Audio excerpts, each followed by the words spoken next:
ito. Yung white gold, tsaka yung ito, yung may puso na pendant. Ito, yan. Oh, sige, 3 gives lang yan, ha? Sinasabi mo 3 gives. Babayaran ko ng buo, no cash. Aba, Minerva, mukhang tiba-tiba ka ngayon, ah. Oo, hindi naman masyado. Ay, ito maganda dito. Ano? Tubig. Di mo ba nakikita? May ginagawa ako. May sarili kang mga kamay, oh. Ikaw kumuha ng tubig mo. Alis! Ito, magkano to? Sino yung bata mo? Ay, naku. Anak ni Boyet sa una niyang asawa. Nagdagpala mo rin.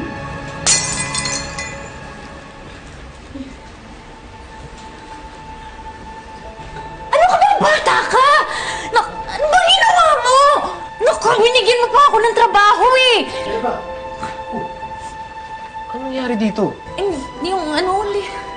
Nak, Kimberly, ayos ka lang? Charis, okay ka lang?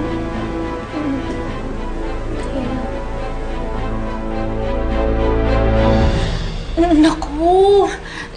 Batang to, ang tigas ng ulo eh. Dabi ko sa'yo, di ba? Antayin mo ko kasi hindi ni-afford yung lababo. Okay ka lang ba?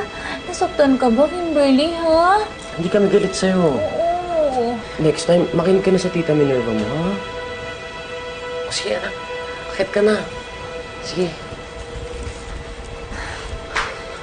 Minerva, anong ginagawa ni Aling Minda dito?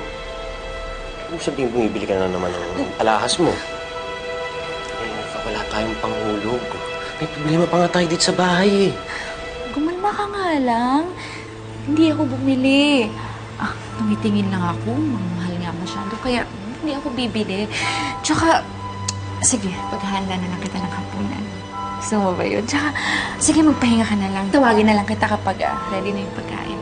Sige na, huwag na magalit. Sige, teka. Ay, naku, Minda, ano ba? Masyadong mahal? Sa susunod na lang, ha? Ayaw ko na